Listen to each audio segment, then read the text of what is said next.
Hello viewers, today I am going to describe the presentation part of Oxford ELLT speaking test. Test की format में it is a second part of the test. First part मैंने आपको explain किया previous class में, that was about the introduction which includes a few basic questions. The second part is the presentation part. It is considered as one of the most crucial part of the test. सबसे crucial इसको consider किया जाता है. क्यों किया जाता है हम आगे डिस्कस करने वाले हैं, और हम इसको कैसे प्रिपेयर कर सकते हैं. I am going to guide you about the presentation topic. देखें, आपको टेस्ट स्टार्ट होने से 15 मिनट पहले आपको डैशबोर्ड पे टॉपिक मिल जाता है. आप डैशबोर्ड पे लॉगिन होते हैं, आपको टॉपिक जो है ऊपर लिखा हुआ मिल जाता है, और ये भी बताया जाता है कि आपने प्रेजेंटेशन में किन किन चीज़ों का ख्याल रखना है, किन किन चीज़ों को कवर करना है. The question would be written over there along the directions. आपको डायरेक्शंस भी दे दी जाती हैं जब आपको क्वेश्चन मिलता है डैशबोर्ड पे, और नीचे आपको डायरेक्शंस भी दी जाती हैं कि आपने इतने टाइम में इसको कंप्लीट करना है और आपने इन चीज़ों को डिस्कस करना है अपने टॉपिक में. आपके पास ऑफिशियल टाइम होता है 3 to 5 minutes. So in 3 to 5 minutes you maintain the well organized presentation. आपने उसी तरह इसको प्रेजेंट करना है as if you have the experience to present any topic in the university.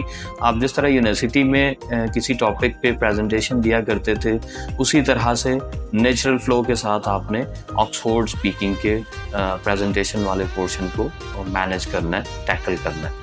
यहाँ पे स्टूडेंट क्या गलतियाँ करते हैं. स्टूडेंट सबसे बड़ी गलती जो हमारे जो है कम्युनिटी में, सोसाइटी में चल रही है, वो है कि इसको मैनेज करने की कोशिश करते हैं, या किसी अपने पास कोई नोट्स रख लेते हैं, या सेल फोन से रीड करने की कोशिश करते हैं.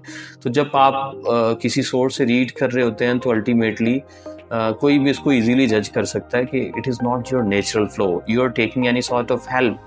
आप एक्सटर्नल हेल्प ले रहे हैं, आप नोट्स या स्क्रीन से रीड कर रहे हैं. तो इससे बचने के लिए it's very simple to prepare the presentation topic. आप जो है टेम्पलेट्स जो हैं मैं आपको प्रोवाइड कर दूंगा, आप उन टेम्पलेट्स को लेकर के चलें.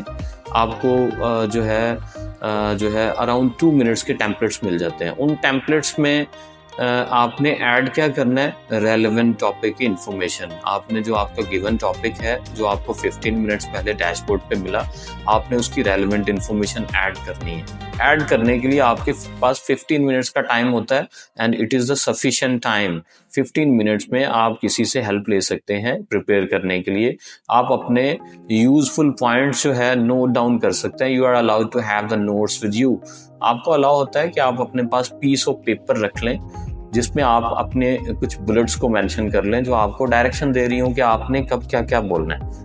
तो आप इसी तरह से अपने नेचुरल फ्लो को भी मेंटेन कर सकते हैं, और आप अपनी प्रेजेंटेशन को भी बहुत अच्छे तरीके से कन्वे कर सकते हैं. और कोई भी जो है उसका पार्ट स्किप नहीं करेंगे आप. मीन्स के you must have an idea how to start the presentation, कि आपने प्रेजेंटेशन के स्टार्ट पे कौन से सेंटेंसेस बोलने हैं. उसके बाद आपने बोथ आर्ग्यूमेंट्स जो हैं, बोथ पॉइंट्स जो हैं, बोथ द साइड्स जो हैं वो आपने डिस्कस करनी है, और उसके बाद आपने अपने टॉपिक को कंक्लूड भी करना है.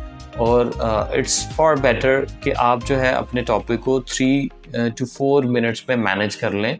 उससे बहुत बेहतर है कि आप 5 मिनट तो कंप्लीट कर चुके हों, लेकिन आप अपने टॉपिक को कंक्लूड ना कर सकें. तो आई वुड सजेस्ट दैट आप अपने टॉपिक को 3 to 4 और 3 to 5 मिनट्स में मैनेज करना सीखें, जिसमें आप सारे पॉइंट्स को कवर कर लें. And don't think about taking any sort of external help, क्योंकि हेल्प लेते हुए आप पकड़े जाएंगे. बहुत कम चांसेस होते हैं कि एग्जामिनर आपका इग्नोर कर दे while you are reading from any source. कि आप स्क्रीन से रीड कर रहे हैं या स्क्रिप्ट जो है आपके पास है उससे रीड कर रहे हैं, तो उससे कहीं बेहतर है कि आप अपना टाइम जो है कुछ दिन के लिए आप इसकी प्रिपरेशन कर लें. टेम्पलेट्स मैं आपको प्रोवाइड कर दूंगा. उसके बाद जो है that would be the piece of cake for you. आपकी प्रेजेंटेशन जो है वो आपके लिए पीस ऑफ केक बन जाएगी. आप उसको बहुत अच्छे से प्रेजेंट कर पाएंगे, और एग्जामिनर आपको बहुत अच्छा रेट करेगा. Thank you very much.